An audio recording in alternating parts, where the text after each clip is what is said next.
नमस्कार दोस्तों, कैसे हैं आप सब। देखिए, हम राजस्थान की प्राचीन सभ्यता के बारे में पढ़ रहे हैं। आगे हम कालीबंगा, गणेश्वर, आहड़ सभ्यता के बारे में हमने पढ़ा। आज हम बेराट सभ्यता के बारे में पढ़ेंगे। ये बेराट सभ्यता का चित्र है। चलते हैं टॉपिक की और महत्वपूर्ण जो फैक्ट हैं वही हम पढ़ेंगे, जो एग्जाम में पूछे जा सकते हैं और बार बार पूछे भी गए हैं पिछले एग्जामों में। तो चलते हैं बेराट सभ्यता। देखिए, प्राचीन मत्स्य जनपद में स्थित बेराट विजय की पहाड़ी, भीम की डूंगरी, महादेव की डूंगरी से हड़प्पा सभ्यता, मौर्य काल के अवशेष प्राप्त हुए। विजय की पहाड़ी, भीम की डूंगरी और महादेव की डूंगरी से हड़प्पा और मौर्य काल के अवशेष प्राप्त हुए। यानी बेराट से अगर बात करें तो हमें कौन से अवशेष प्राप्त हुए? एक तो हड़प्पा सभ्यता के और एक मौर्य काल के भी अवशेष यहाँ से प्राप्त हुए। और ये स्थित कहाँ है?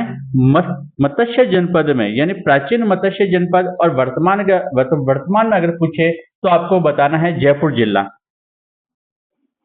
दयाराम साहनी, नीलरत्न बनर्जी, कैलाशनाथ दीक्षित जैसे विद्वान इसके उत्खनन से जुड़े हुए हैं। यानी इनका जो उत्खनन किया गया वह दयाराम साहनी, नीलरत्न बनर्जी और कैलाशनाथ दीक्षित के द्वारा किया गया। बेराट के चारों ओर पत्थरों की प्रचुरता के बावजूद भी यहाँ के भवनों, मठों, स्तूपों और मंदिरों के निर्माण में ईंटों का प्रयोग किया गया है।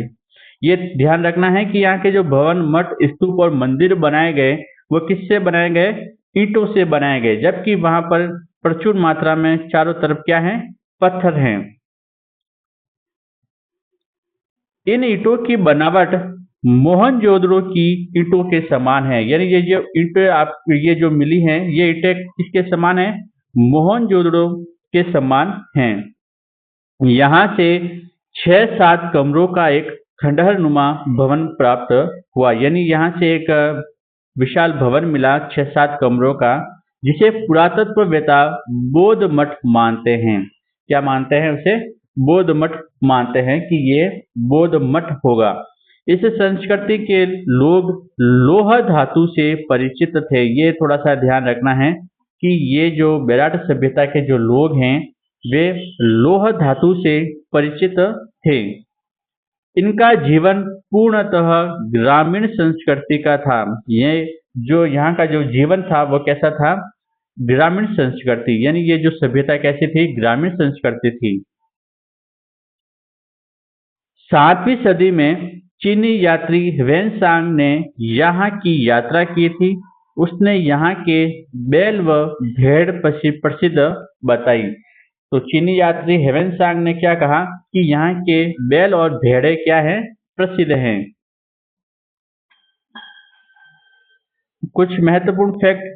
प्राचीन नाम क्या था बेराट का? विराटनगर। क्या था? विराटनगर। जहां हम कह सकते हैं कि महाभारत काल में जो महाराज विराट थे वहां पर 1 साल का अज्ञातवास यहाँ पर बिताया था पांडवों ने।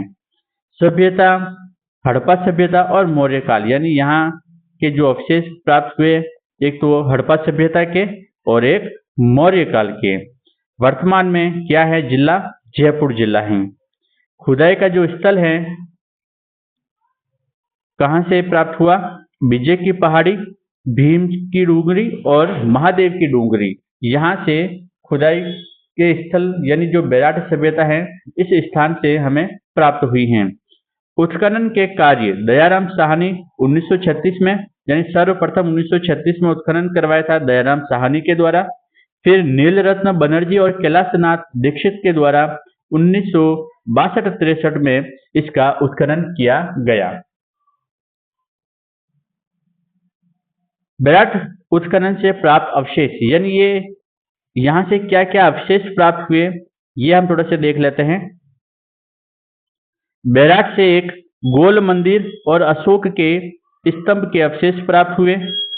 1938 में कैप्टन बर्ट को मौर्यकालीन ब्राह्मी लिपि में उत्कीर्ण अशोक का भाब्रू अभिलेख प्राप्त हुआ, जो अशोक को बौद्ध धर्म का अनुयायी होने का सबसे पुख्ता प्रमाण माना जाता है। यानी अशोक का यहाँ पर भाब्रू अभिलेख प्राप्त हुआ। जो ये हमें ज्ञात करवाता है कि अशोक किस धर्म का अनुयायी था, बौद्ध धर्म का अनुयायी था। यह अभिलेख वर्तमान में एशियाटिक सोसाइटी ऑफ बंगाल में स्थित हैं, सुरक्षित हैं। तो अब ये जो अशोक का भाब्रू अभिलेख है वह कहाँ पर है? एशियाटिक सोसाइटी ऑफ बंगाल में स्थित हैं। उत्खनन में चांदी की 8 पंचमार्क और इंडो ग्रीक शासकों की 28 मुद्राएं मिली। यानी कुल यहाँ से कितनी मुद्राएं प्राप्त हुई? 36 मुद्राएं प्राप्त हुई, जिसमें से चांदी की 8 पंचमार्क और 28 मुद्राएं जो थी वो इंडो ग्रीक शासकों की थी। बेराट पर यूनानी अधिकार प्रमाणित करती हैं, यानी हम कह सकते हैं इसके आधार पर कि यहाँ पर यूनानियों का भी अधिकार था। मुद्राएं खंडहर में एक भांड में हाथ से बने हुई सूती कपड़े से बंधी हुई मिली। यानी ये कहाँ प्राप्त हुई? सूती कपड़े से बंधी हुई प्राप्त हुई हैं। बेराट के उत्खनन से मिट्टी से बने पूजा पात्र, थालियां, लोटे, मटके, खप्पर, कुंडिया, घड़े आदि प्राप्त हुए। यानी बेराट से मिट्टी के ये पात्र हमें प्राप्त हुए, पूजा का पात्र, थालियां, लोटे, मटके, खप्पर, कुंडिया, घड़े। लेकिन लोहे व तांबे की कलाकृतियां यहाँ नहीं प्राप्त हुई। लोहे से परिचित जरूर थे ये, लेकिन यहाँ लोहे और तांबे की कोई भी धातु या कोई पात्र हमें यहाँ से प्राप्त नहीं हुआ। तो ये थोड़े से महत्वपूर्ण फैक्ट हमने पढ़े हैं बेराट सभ्यता के।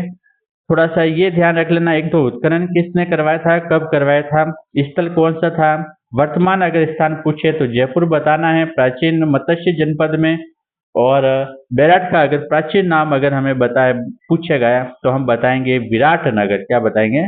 विराटनगर। और यहाँ के सभ्यता से हमें एक तो हड़प्पा सभ्यता और मौर्य काल के यहाँ से हमें अवशेष प्राप्त हुए। तो ये आप बेराट सभ्यता के बारे में जो महत्वपूर्ण फैक्ट हैं वो आप थोड़े से देख लेना। तो आज हमने बेराट सभ्यता के बारे में पढ़ा। आगे कुछ और इतिहास के बारे में हम पढ़ेंगे। तो आज के लिए बस इतना ही। जय हिंद, जय भारत।